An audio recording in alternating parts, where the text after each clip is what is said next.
What's up, everybody? Welcome to Kinda Funny Games Daily. I'm one of your hosts, Greg Miller. It's Thursday, June 23rd of the year 2022.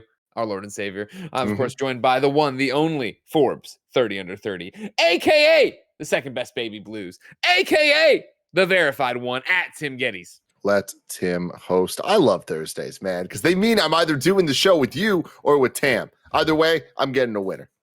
It's true. You can't go wrong. Tam, me, it's all going to be good. And I'm wearing the Hackett's Quarry shirt. I don't wear white shirts, Tim. But when I got this counselor shirt for the Quarry, I said I would wear this one. I would make the exception. I want to let you know, Greg. I don't hate it. With the mic blocking it, I couldn't see what it said. I just saw the hack part. I thought it was a hacky sack shirt that you bought back when we did that Kinda Funny podcast topic. And I was like, damn, Greg commits to bits in a way that I really appreciate. But no, you just bought a new shirt. But I will say you're looking good in it. You don't wear white enough. I've been trying to get white back into my repertoire. I don't like white shirts. You know what I mean? Yeah. They show all the parts I like to hide. The black shirts hide all the parts I want to hide. I just, I don't want to go on too long of a tangent here, Greg, but I'd have some issue with the areola. Sure. I understand, like, if you just see the physical nip, like you just see like, okay, there's a bump there, I'm okay with that. I don't like when white shirts are so thin that unless you're trying to show off that sweet areola, in which case do you boo boo. But for me, I'm not ever trying to do that. And it's like I got tiny little areolas too. But it's like whenever I wear the white shirt. I've never noticed that. You got tiny little areolas? Yeah. Yeah, I mean, they're not. There's people that have tinier ones. Sure, of course. You're not trying to claim you're the tiniest of all the areolas in the country. No. Yeah. If Kevin were here right now, I'm sure he'd probably. Well, I know people with way tinier areolas, and I'm like, yeah, Kevin has tiny areolas as well. We're the tiny areola gang. I don't know. I don't want to make that a competition. That is one thing I do not need to do on twitch.tv/kindafunnygames is do a war of who has tinier areolas, me or Kevin. Here we go. I don't like this.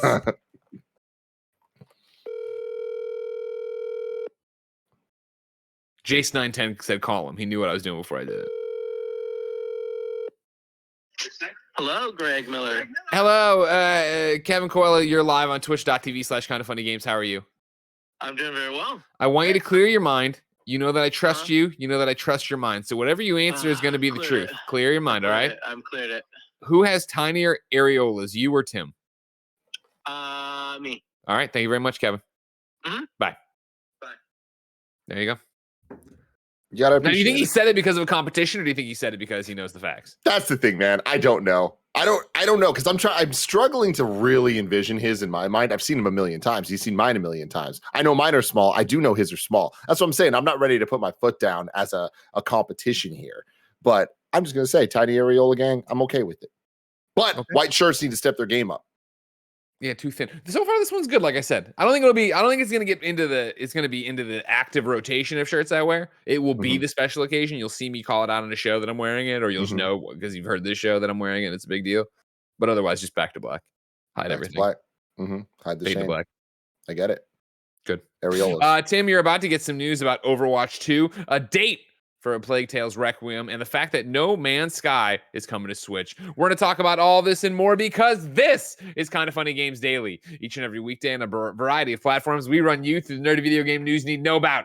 If you like that, be part of the show. Patreon.com/KindaFunnyGames. Over on Patreon.com/KindaFunnyGames, you can write in to be part of the show. You can get the show ad-free. You can get the show with the exclusive post show we do each and every weekday. And of course, you could get to watch us record PS I Love You XOXO live this afternoon on Patreon.com/KindaFunnyGames. You can catch the Xcast tomorrow on Friday. You can catch Gamescast next week because that's how we do it for all those YouTube podcasts you love over there. Of course, if you have no bucks to toss our way over on Patreon.com/KindaFunnyGames, it's no big deal. There are a variety of free ways to support us. Number one, of course, you could be using that Epic creator code KindaFunny over on the Epic Game Store. If you're buying games or you're playing Fortnite on the platform of your choice, you pop in the Epic Games creator code KindaFunny. We get a few bucks on everything you purchase, and it costs you nothing. That's great for us and you.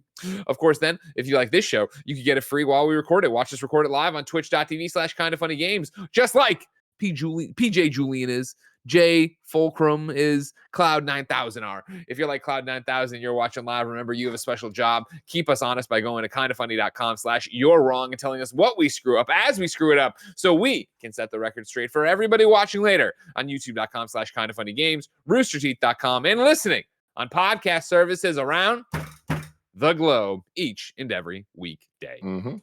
Housekeeping for you, Tim, right now over on youtube.com/kindafunny, and of course podcast services around the globe. Our Thor the Dark World rewatch is live. We put ourselves through this as we're getting ready for Love and Thunder. We are doing in review. We're going through and doing all these things. We're watching all these shows. We watched The Dark World. And I'm very excited about it because the rewatches bring out a different energy in us, which I really appreciate. And I think the last 2 weeks are proof of it. So if you guys are like, I don't know if I want to watch the guys talk about some of the worst MCU movies again, you're wrong. You definitely want to give it a shot. Thor 1 and Thor 2 are some of the better in review rewatch content we've done so far. Jokes galore. There's new bits introduced. New scales are introduced. You know what I'm talking about? Of course. Yeah. Or the keeping it real scale, the new Kind of Funny keeping it real scale. Yeah. Don't explain it. Don't explain it, Greg. Okay, I won't tell you what the 5 is then. All right, don't worry about it. Yeah, they have to go listen to the Thor. There's a lot of World people in rewatch. chat already telling you what the 5 is. They're about it, ladies and gentlemen. This is what Kind of Funny best friends are about. We watch terrible fucking movies to torture each other, and then we watch them again and talk about them again. And you watch me and Nick just lose our minds about it. I digress. That's available right now. Is that on the in review feeds? Where is that? Yeah, you can get it on youtube.com/kindafunny on the in review playlist, or you can get it as a podcast. Search for Kind of Funny in review. If there's a franchise you love or hate, chances are we've reviewed it and probably rewatched it. Thank you to our Patreon producers, Gordon McGuire and Fargo Brady. Today we're brought to you by Uplift, but I'll tell you about that later. For now, let's begin the show with what is and forever will be the Roper Report. Time for some news.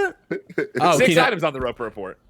Baker's dozen. I'm not sure who to be let down by. Am I let down by Tim or let down by Raj? Chat, let me know. Well, I never do it's always Kevin or Barrett that does it, right? But I know this is Roger's worst nightmare because I know I was talking to him last week, like, hey man, you haven't run games daily before, like you good? He's like, yeah, I've run other shows, like I'm really comfortable with it. I'm just really stressed out about all the bits and stuff. I don't know, man. Here we are, fucking publicly. Wait, can you not hear me?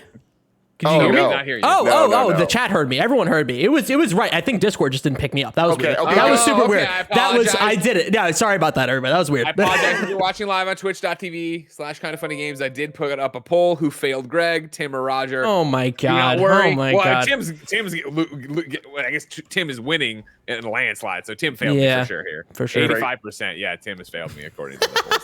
That's my life. Number 1 on the Roper Report, we have some brand spanking new Overwatch 2 details for you. Number 1, we'll start over at IGN.com where Ryan Leston writes, it'll replace the original game at launch. It's official, Overwatch 2 will fully replace the original Overwatch at launch. During a Reddit AMA, Overwatch 2 director Aaron Keller confirmed that the upcoming Overwatch sequel will replace the original live service when the game launches in October. Quote, when Overwatch 2 launches on October 4th, it will be a replacement for the current live service, he confirmed. IGN is seeking clarification with Blizzard to confirm whether the original game will still be playable once Overwatch 2 arrives. When the sequel was originally announced back in August last year, Blizzard claimed that Overwatch and Overwatch 2 players would be able to play side by side when playing the same game modes. The original plan allowed Overwatch players to play on the brand new Overwatch 2 maps and as the new map heroes. Then, game director Jeff Kaplan said it was a, quote, shared multiplayer environment where no one gets left behind, end quote. In other words, multiplayer PvP would have been possible across the 2 titles. Now, it looks as though Overwatch will in fact be left behind. It's likely that Overwatch will essentially become Overwatch 2, which was already planned to retain old legacy content while adding new maps and systems. The fact that Overwatch 2 will be free to play means this should be an easy enough transition since no players need to pay for the new game. But this change means it looks as though 6v6 Overwatch is a thing of the past, as Overwatch 2 uses a 5v5 model. In fact, it's likely that the transition from 6v6 to 5v5 is the thing that made the 2 versions of the game incompatible. Quote, we're using the term early access to indicate that this is just the start of many new things coming to the game, said Overwatch 2's director Aaron Keller on Reddit. We're launching with new heroes, maps, and features, but there are even more of these coming seasonally, every 9 weeks. We recently released a roadmap detailing some of this content, with a new hero coming in seasons 1 and 2, and a new map in season 2. Additionally, larger pieces of the game that have always been a part of our vision for Overwatch 2 will be released to the game as part of the live service, including the launch of the PvE campaign next year. Tim, as I said, deets. There's more. I have another one about loot boxes here, but there's a lot in here, of course, as we get closer and closer to the October 4th launch of Overwatch 2. Them killing Overwatch 1, the move to 5v5 from the 6v6 that they had before. Tim, I know you and me, not the biggest Overwatch players. Definitely not. I loved Overwatch when it first came out, and I'm very excited about this PvE campaign stuff coming next year. Like, that's exactly what I want from an Overwatch, if not just a pure single-player campaign with beautifully animated cutscenes and all that. But yeah, we know a couple people that might be a little more qualified to talk about this. And that's why, as we were ramping up Games Daily, I turned the Overwatch signal to Slack. I hit it up, I lit it up, and I'd like to welcome to the show the Hispanic heartthrob, Texas treat, Latino hate, clicking heads and ripping to shreds, the globe-trotting, head-shotting, nitro rifle from twitch.tv, Andy Cortez. Hello, Andy. Tracer here. And then, of course, you know him from GameSpot.com, you know him from GiantBomb.com, and you know him from Ms. Marvel in review, available right now on YouTube.com/KindaFunny. It's Tamor Hussein. Hello, Tam. Holy shit. They're into it. They're into it. Tam, let's start with you. Do you care at all about Overwatch 1 going away? And then how do you feel about moving to the 5v5 model?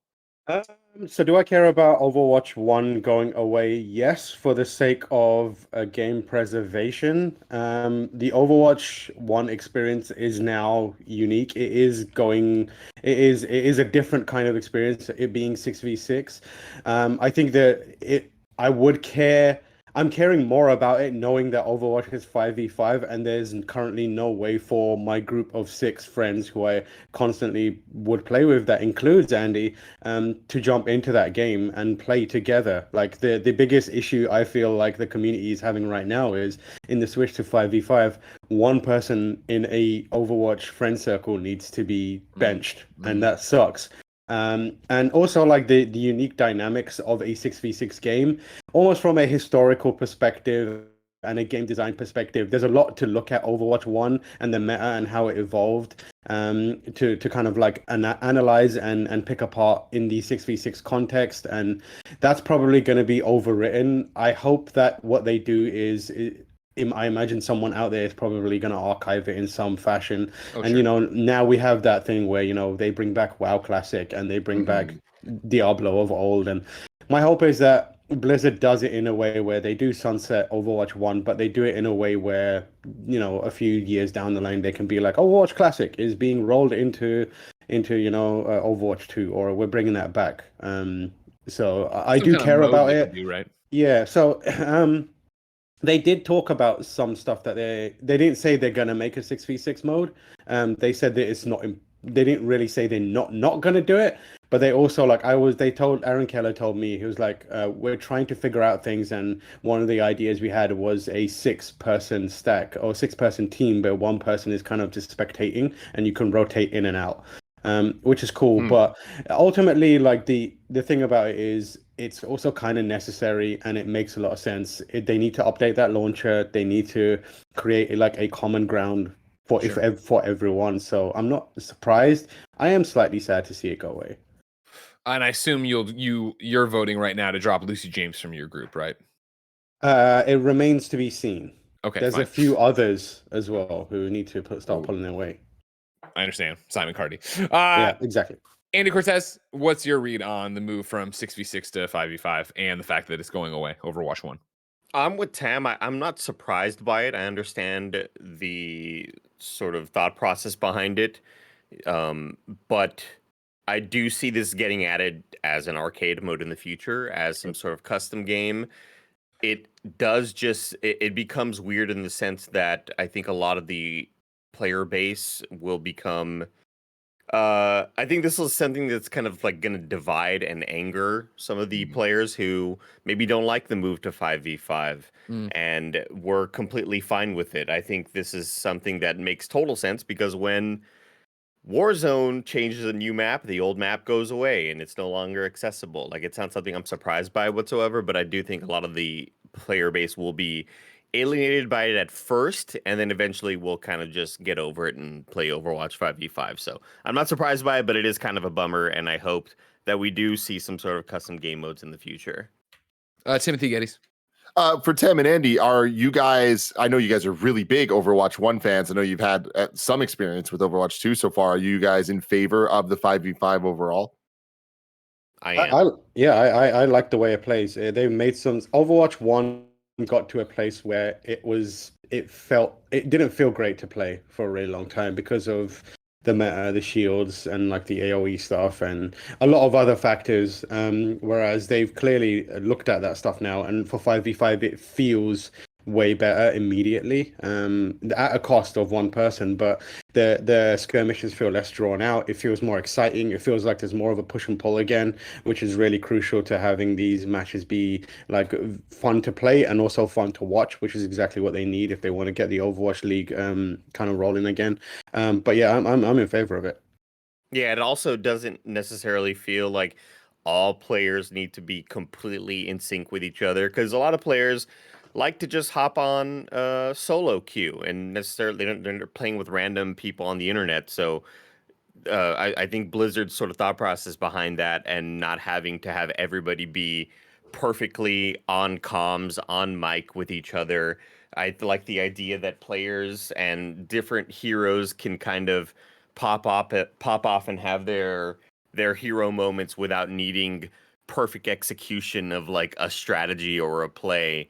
I think this is a lot better of a move, and it's also just less chaotic. There's less numbers to kind of keep track of, and the queue times are going to be a lot better now because nobody wanted to play two tanks. So people were playing tanks because they just wanted to get into a game, and then they weren't playing them well because they just weren't very good at the role and they didn't care much about the role either. Final question for you guys, because the next one's just about unopened loot boxes, which I think is a pretty straightforward news story. But Andy, how quickly do you think before they screw up and don't hit this every 9 weeks they put out seasonal content? Oh shit, yeah. Part of me has to assume that they've been stewing on this for quite some time. I'm sure Tam knows a lot more than I do, but Overwatch 1 was a fucking desert for a long time. There was no content. There was like an occasional skirmish map would pop up, and a skirmish map is something where you would play like a death match on or a free for all. It's just one of those free kind of fun arcade maps. But Overwatch 1 got zero content for a very long time, and I would love to hope that that was because they had been working on this roadmap for a very long time for Overwatch 2.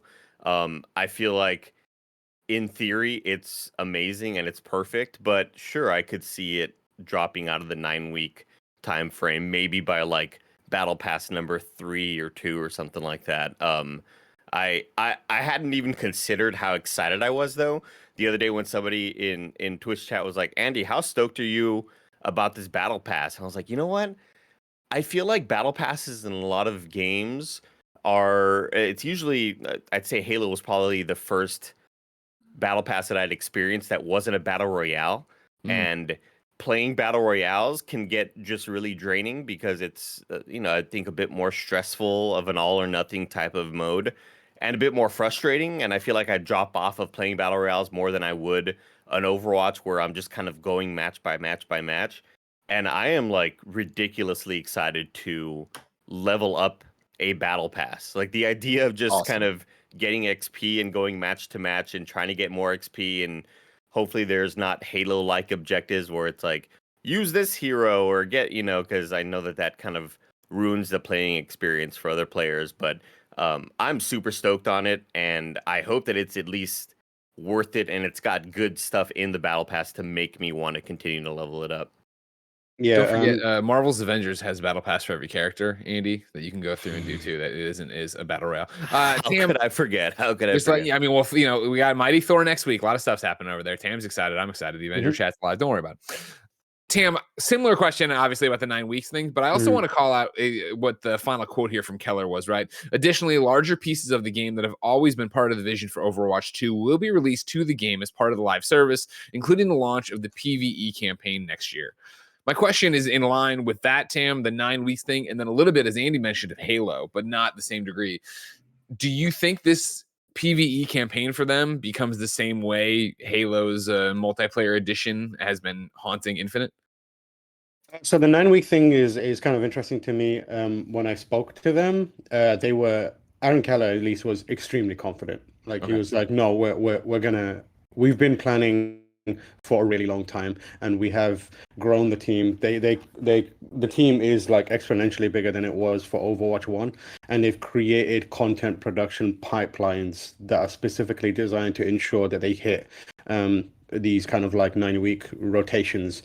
How long that will go for remains to be seen. At the very least, the first year will be fine. I expect the second year will be fine. Year 3, I can't say with as much confidence, but they seem to be very, very confident in their own kind of timing for all this stuff.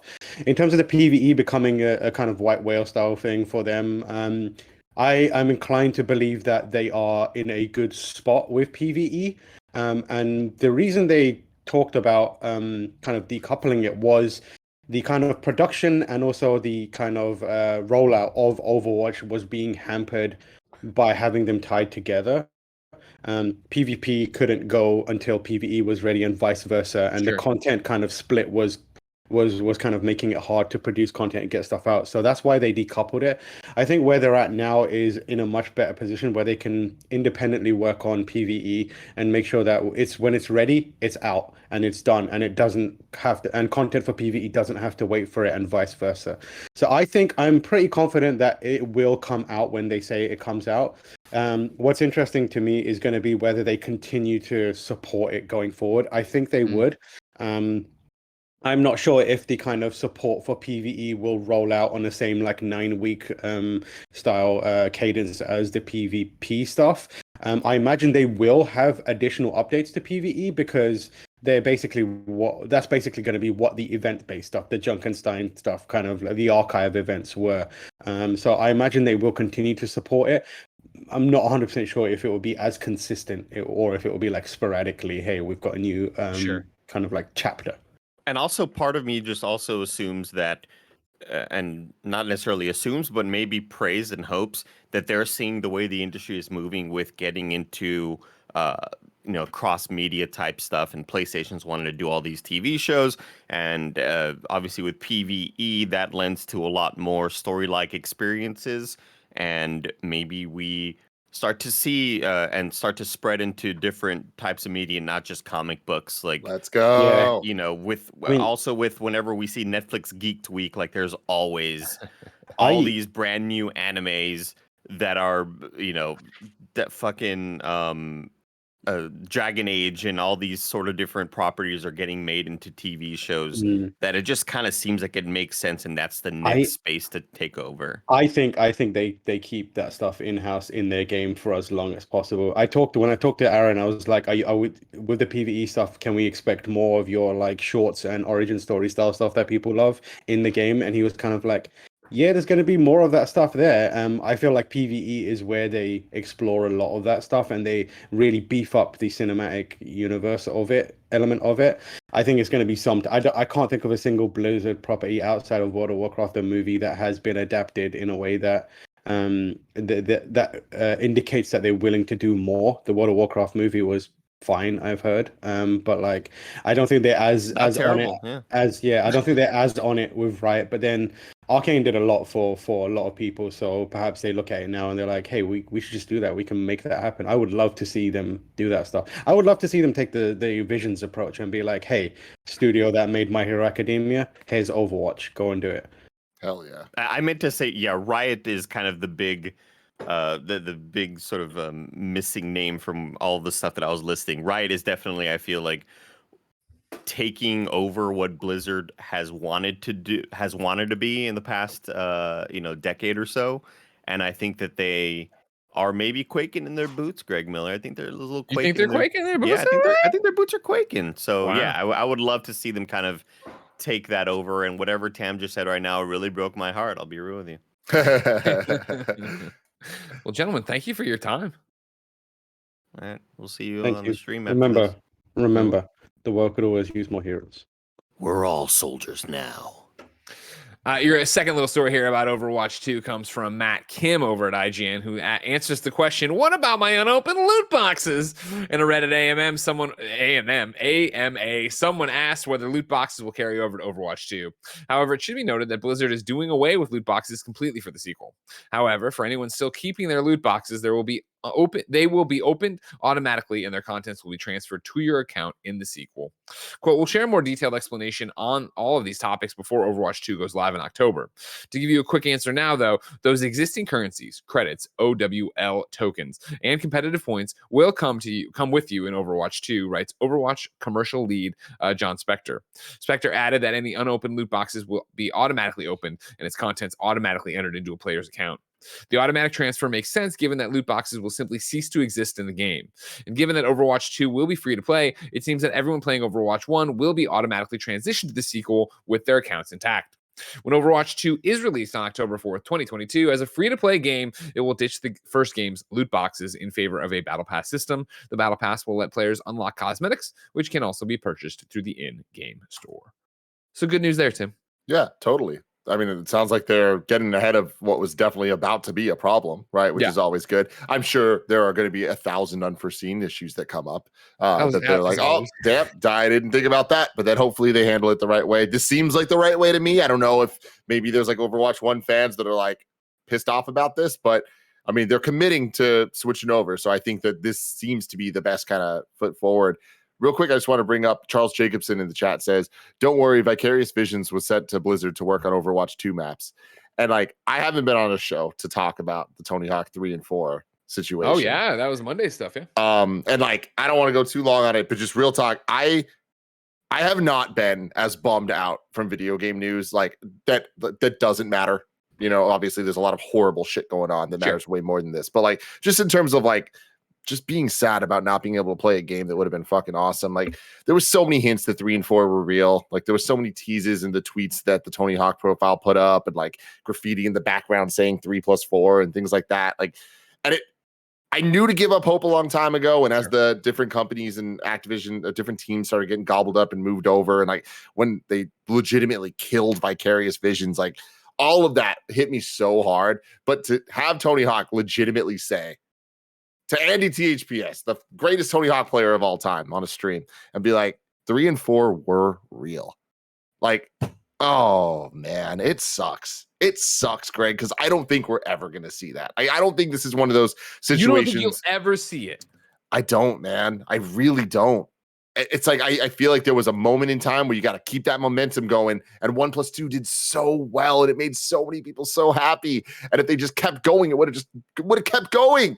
It would have brought Tony Hawk Pro Skater back to dominance. We would have got Doug eventually. It would have been so good. But yeah, it's Tim. When I hope these Overwatch 2 maps are great.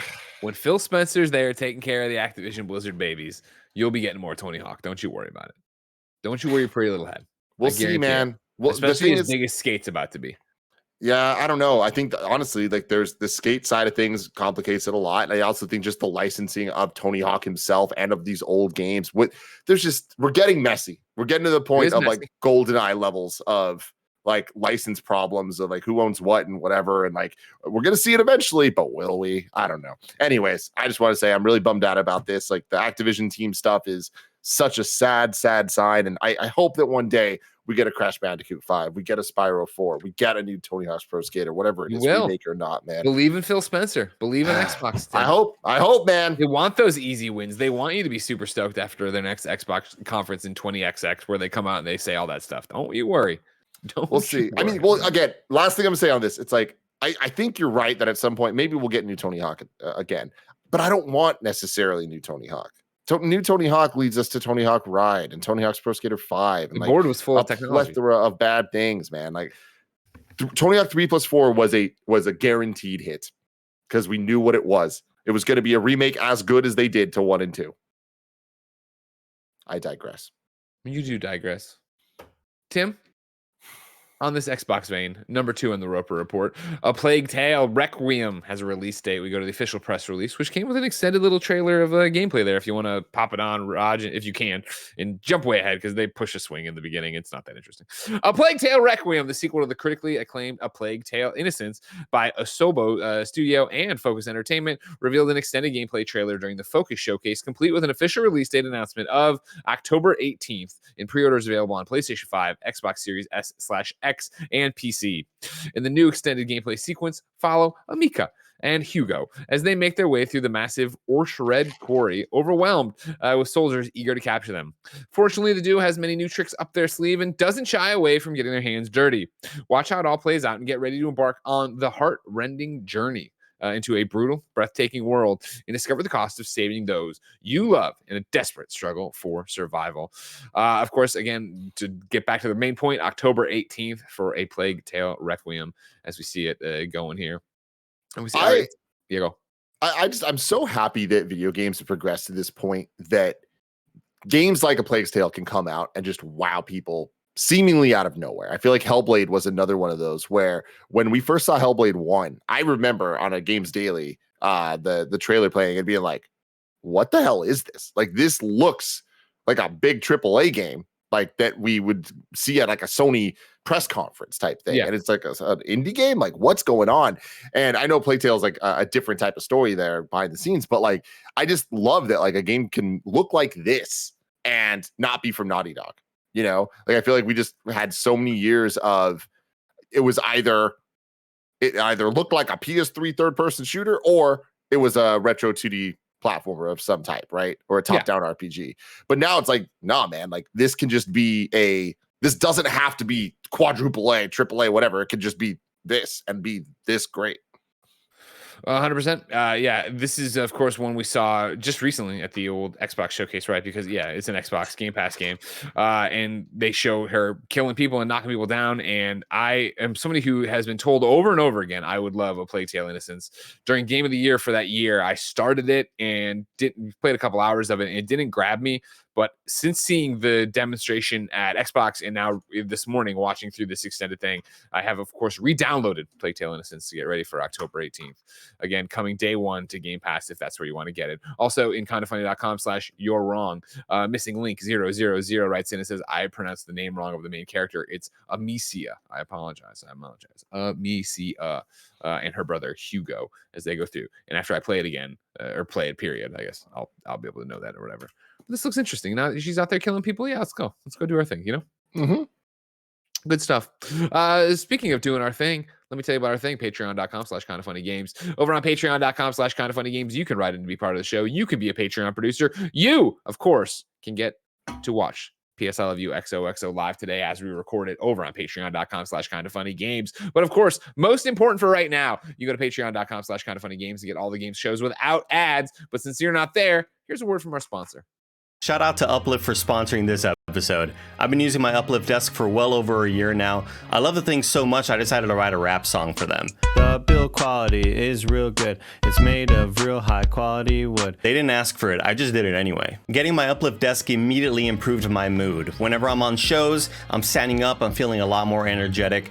And also I kind of feel like I was just maybe creating some bad habits sitting down at a desk all day. I would move my legs up, I'd sit underneath my legs on my chair, and eventually all that stuff just created really bad back pain for me. Choose from laminate, whiteboard, bamboo, solid wood, butcher block, or even custom solid wood or laminate options. Uplift Desk won New York Times Wirecutter's Best Standing Desk from 2019 to 2022. And while I'm at it, I'm just going to give them an award as well. Best Standing Desk that I use in my bedroom from when they sent it to me until now. Uplift Desk have a 15-year warranty. They ship the same day you order with free shipping and free return shipping. So if you've been feeling the effects of sitting at a desk for 8 hours a day, maybe you want some more energy in your life, maybe you want to do squats in the middle of a Zoom call or something, uplift your life. Go to kindafunny.com/uplift.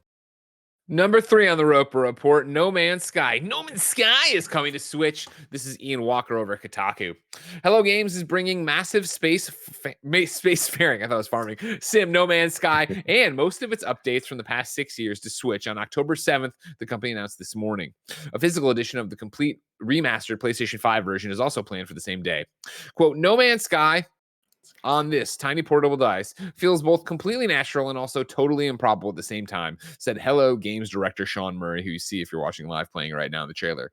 This has been a real moonshot for our small team.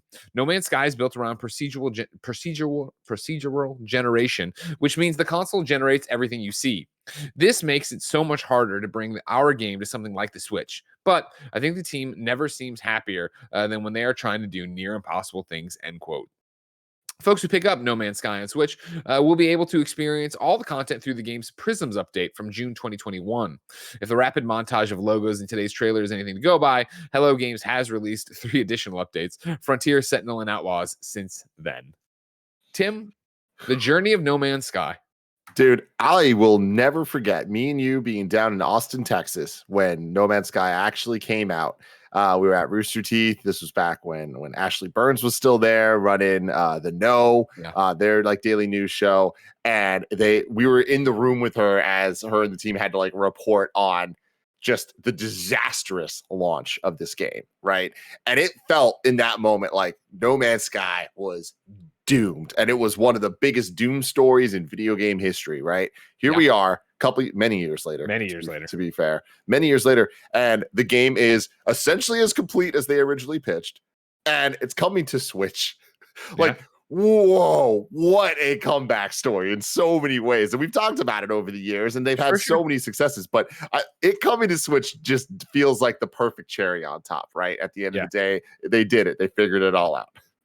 Yeah, I mean, you talk about comeback stories, and I think that when you burn goodwill, it is so hard to get out from underneath that. And, bigger companies are able to weather that storm, obviously, because they're putting out so many games, they have so many people and don't really care.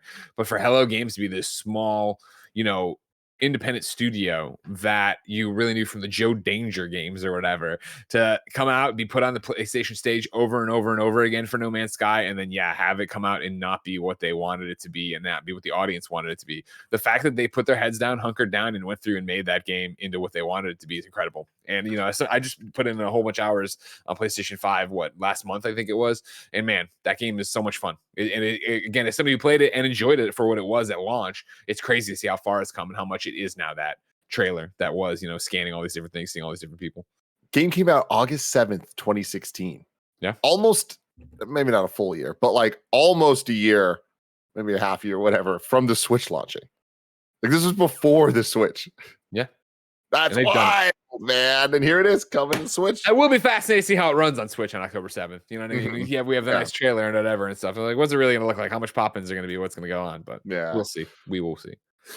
Number 4 on the Roper Report, former Days Gone director teams with PlayStation veteran to form new AAA studio and announces a Web 3.0 game. This is Matt Perslow over at IGN. Deja vu. We hear this a lot, don't we? 2 Sony veterans have united to set up, and I'm going to call it Lethos. Does that sound right, Tim? Because I got the double I in there. Lethos. Like me or we. Yeah, Lethos. A new AAA game studio. Lethos' debut game will be Ashfall, which the studio describes as the, quote, first true Web 3.0 AAA game for PC, console, and the Hedera network. Yup, it's another blockchain idea. Lethos has been set up by Michael Moonbauer and John Garvin, 2 veteran PlayStation developers. Moonbauer was once head of PlayStation Visual Arts, where he worked on projects including Uncharted, The Last of Us, and Days Gone. He left Sony to become the founder of That's No Moon, a role he left less than a year later. Garvin, meanwhile, was creative director on Days Gone and Siphon Filter at Sony Bend Studio. He, by his own admission, was fired from Bend for being a, quote, disruptive personality. In a talk with David Jaffe, Garvin said that he, quote, had a few heated arguments at the studio and that he sucked at being a people person, a skill required in his position at the helm of a large team. Ashfall is described as an open-world game set in a land ravaged by global warming, mysterious energy fields, and warring enclaves. It apparently starts as a narrative-driven single-player game, but later evolves into a PvP and PvE game. Ashfall will also plug into the Hedera. Am I saying that right? I don't know anything about these stupid ass bit blockchain things. Hedera, is that something? Hedera Network, a blockchain system that will allow players to build, sell, and trade with exclusivity being the focus. Such a word suggests that Ashfall's scavenging and discovery elements results in NFTs. This comes despite the gaming community expressing overwhelming disdain for blockchain projects, so much so that companies like Team 17 and GSC Game World have had to backpedal on NFT ideas.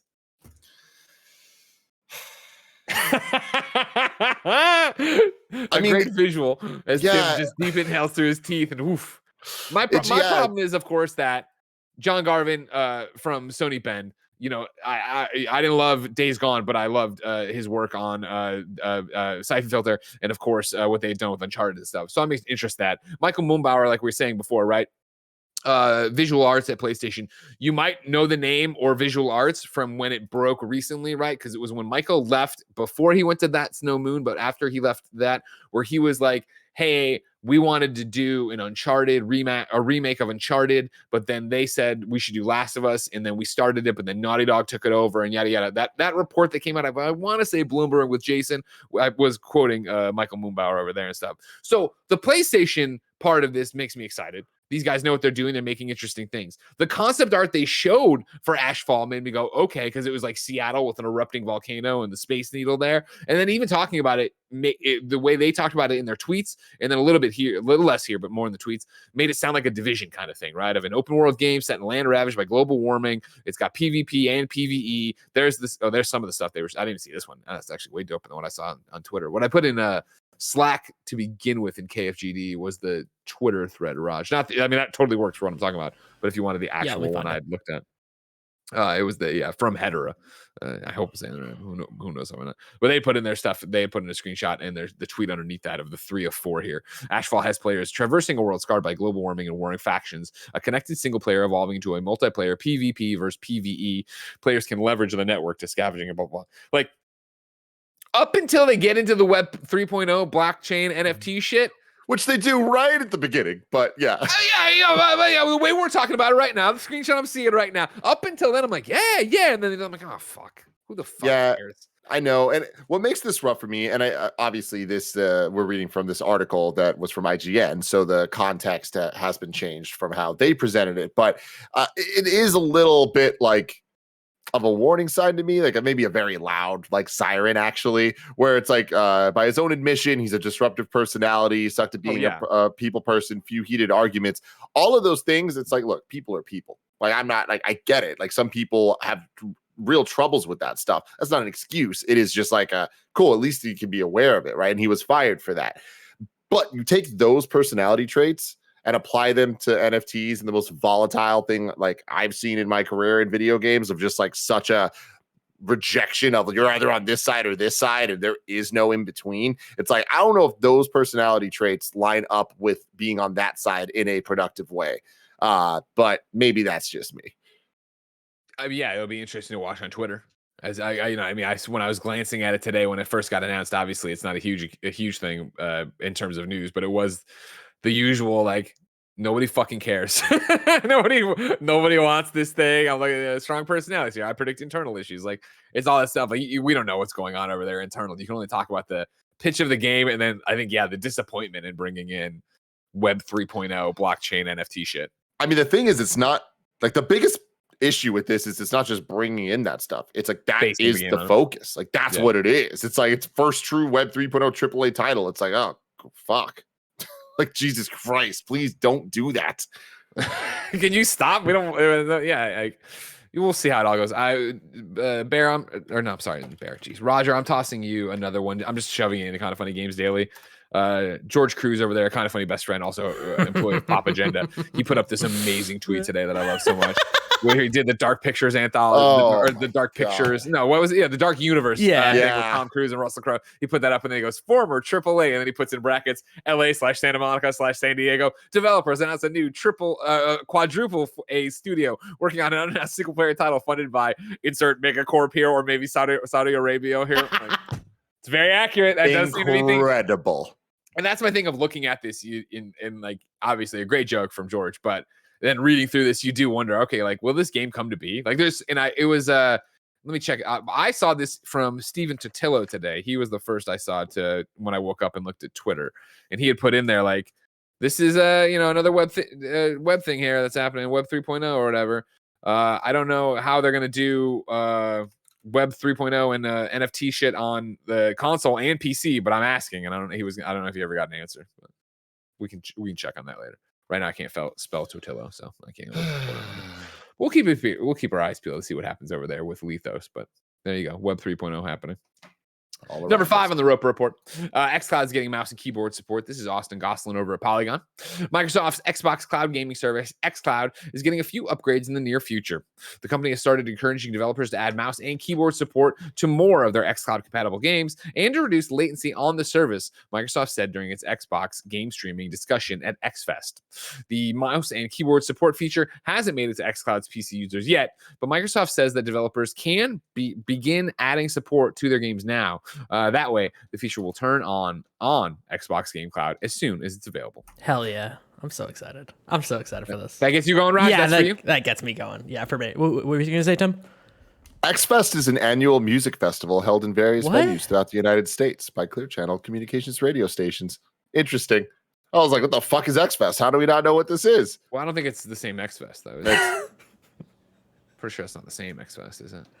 Because I think there was a news story like yesterday where Xbox was finally going to let some of the XFest panels be streamable for fans or whatever. I think it's like more of an internal Xbox thing. Okay, cool. Okay, so it is what I assumed it was. Yeah, it's not a music fest. We're in the middle of the music fest. So like, let's talk about Xcloud. I've never heard of XFest. So that's interesting. I'm not shitting on you. It's a very normal jump to make. Hold on, let me get you an article about that. This went in a very different direction than I expected it to. I saw XFest. I've never heard of XFest. I was like, damn, XFest is a dope ass name for an Xbox like fan convention thing. And I googled it, saw the music thing. I'm like, oh, I wish it was Xbox. But now you're telling me it is Xbox. That's good. Congratulations, Xbox XFest 22. Microsoft helps developers be better. For several years, Microsoft has become accustomed to organizing roundtables and other conferences dedicated to professionals. Blah blah blah. In 2022, Microsoft has continued this knowledge sharing approach and is now opening it up to the public with XFest for everyone. The XFest is a Microsoft event organized around the creation of video games. Developers from different studios share their knowledge and skills and allow creators to quickly gain expertise on new contents or complex subjects. Several conferences, blah blah. So it's GDC. For Xbox. Xbox is own GDC. Fuck yeah. Very cool. And also, this new story is awesome. Like, Xcloud continues to just build its dominance for the future. Mouse and keyboard support, obviously huge for a lot of people out there. And just that versatility, man, it's what's necessary for these type of systems to work. Is it needs to just work the way you want them to, the way you need them to at any given moment. Steven Totillo tweeted today, by the way, about the thing before I finally was able to find it. They're making a Web3 game for PC and console called Ashfall. Not sure how they expect to get a Web3 game onto consoles, but I'm asking. So we'll see how that one goes there. And then, yes, of course, this is great news. If you want to, be a weirdo and play with mouse and keyboard rather than the controller God gave you, whatever. I'm not going to judge you. If you want to be a weirdo, it's fine.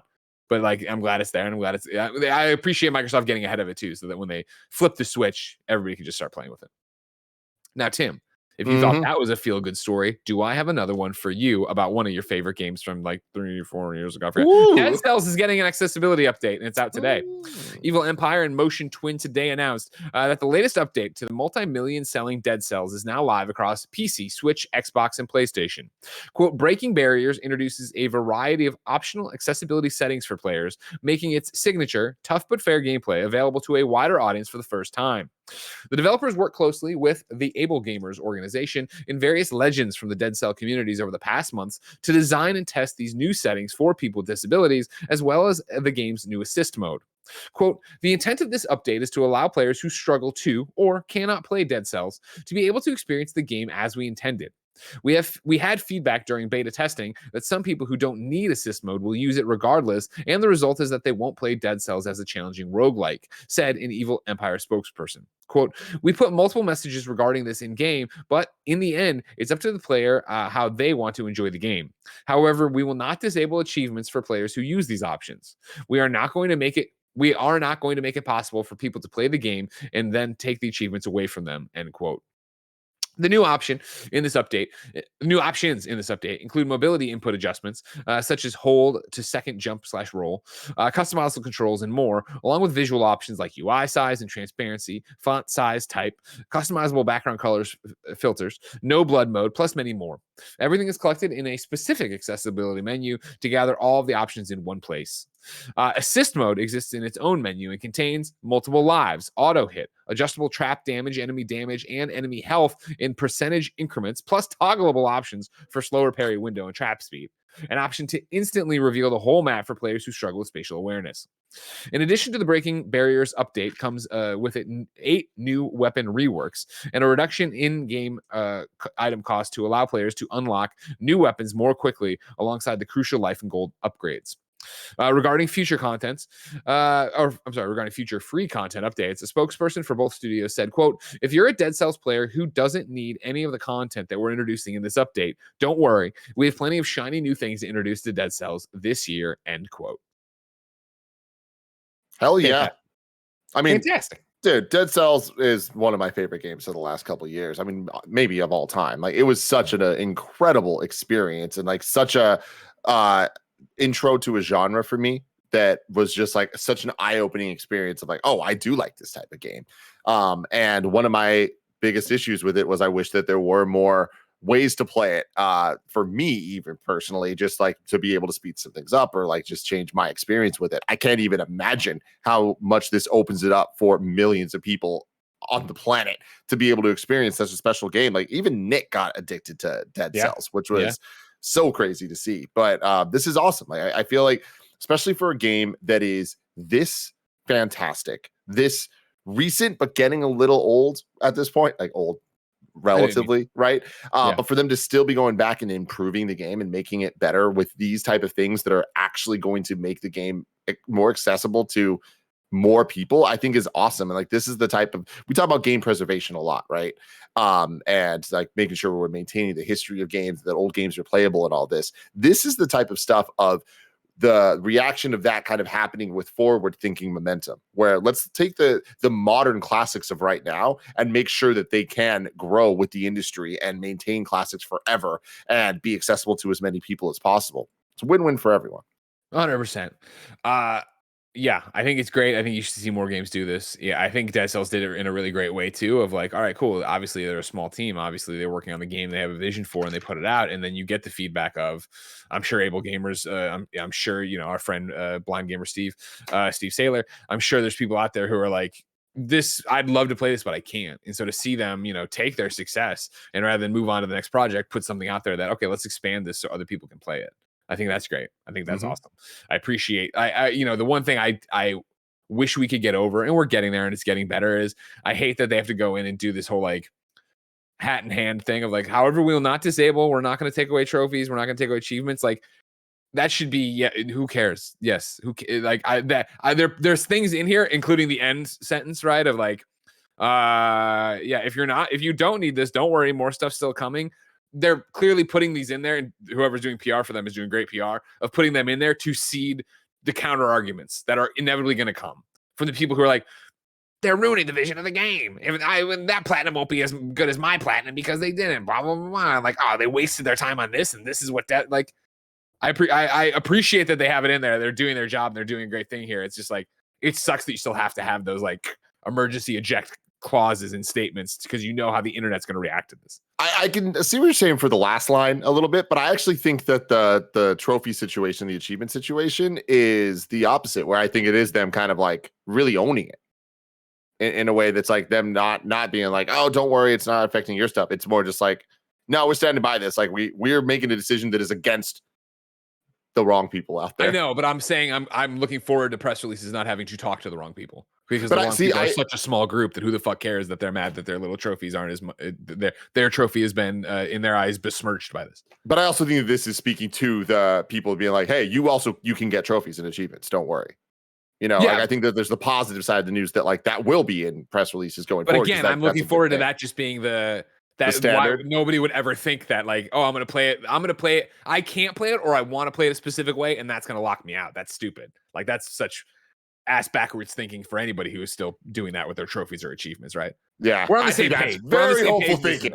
with that. Yeah, same page for sure. But yeah, it's just interesting where it's like the trophies and achievements and stuff don't have standardization just in general. I don't think they're ever going to get to the point that like on a top level, they're going to make sure that any of the accessibility stuff doesn't affect the ability to get to pop trophies or whatever. Sure, but I think we're getting to the point where accessibility is being talked about enough that people understand, game developers are starting to understand that the people who need accessibility options or want accessibility options also still like trophies and achievements, or might like trophies and achievements. And you shouldn't make them feel like second-class citizens because they turned on whatever it is to get the trophy, or turned on whatever they could to play the game that would then get the trophy. Mm-hmm. Tim, I'm excited for more games to get accessibility options, but they're still so far away. If I wanted something more immediate, say what came to the mom and grab shops, where would I go? The official list of upcoming software across each and every platform is listed by the Kinda Funny Games Daily Show host each and every weekday. Yeah. Out today, Vampire Survivors is getting patch 0.7.3. It includes new character, weapons, and more. Something I'll be playing on my Steam Deck soon. Don't you worry about it.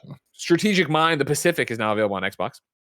The Military and Criminality free update is now available for Lords and Villains. Bloodline Heroes of Lithas, a free-to-play card-based RPG for iOS and Android, is out today. I burped in the middle. Sorry. The underground tuner scene in Los Santos is buzzing this week in GTA Online. It's both legitimate and nefarious income streams at auto shops are doling out lucrative awards. The Chivalry 2 Midsummer event welcomes players to the fields of Aberfell, where Mason, Druid warlords, and there's the Midsummer events happening in Chivalry 2 right now, everybody. All right, go get it if you want to do it. I think they're streaming it after this, right? Yeah. Mike and Andy are playing Chivalry 2 right after this on twitch.tv/kindafunnygames. If you want to catch that later, of course, go to youtube.com/kindafunnyplays. You can catch all our stream archives there of what they play after Games Daily. Deliver Us the Moon is launching today on PlayStation 5 and Xbox Series X/S. If you already own the PlayStation 4 or Xbox One version, you can upgrade at no additional cost. Autobahn Police Simulator 3 is out now. Players on Xbox Series X/S, PlayStation 4/5, and PC via Steam can now don their uniforms and patrol Germany's famous high-speed highway system. Shores of Taishi, the new DLC for Thunderful and independent developer Mashin Mentions Jules Verne-esque narrative roguelike adventure Curious Expedition 2 is available today on Switch, PlayStation 4, and Xbox One. And then Naraka Blade Point is launching on Xbox Series X/S and Game Pass today. If that wasn't enough, Steve Jackson's Sorcery Camp, the complete collection, is out on Switch and PS4 and something. Him and Her collection is out on a bunch of stuff. That's tomorrow. No, that's today. Sonic Origins is out today. The Caligula Effect 2 is on PC.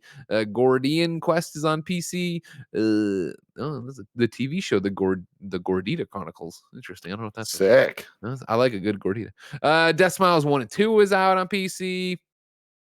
Miku Jigsaw Puzzle is out today. Ragnar is out today.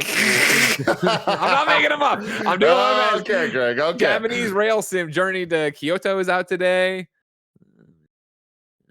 The Blade Runner Enhanced Edition is out today. The Rocket Blade Point we already covered. A lot of games today. There you go. That's all of them. Yeah. Congratulations. New dates for you. Taiko no Tatsusu Rhythm Festival is coming to Nintendo Switch September 23rd. Summer Games Done Quick is beginning this weekend in the gallery. The upcoming interactive film/live action video game is coming out on PlayStation, Xbox, PC, Steam, Nintendo Switch, Android, and iOS August 1st, 2022. Tim, I got deals today for you. Are you ready to save some money? Deal me up, Greg. We're going to give you the free games that are coming to the Epic Game Store via VGC.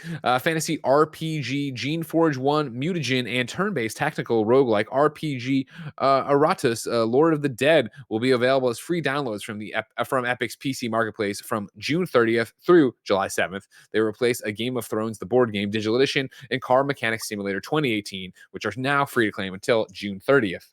Anime-inspired action game Rogue Spirit has a 40% off sale right now in its early access update. And then Xbox Free Play Days.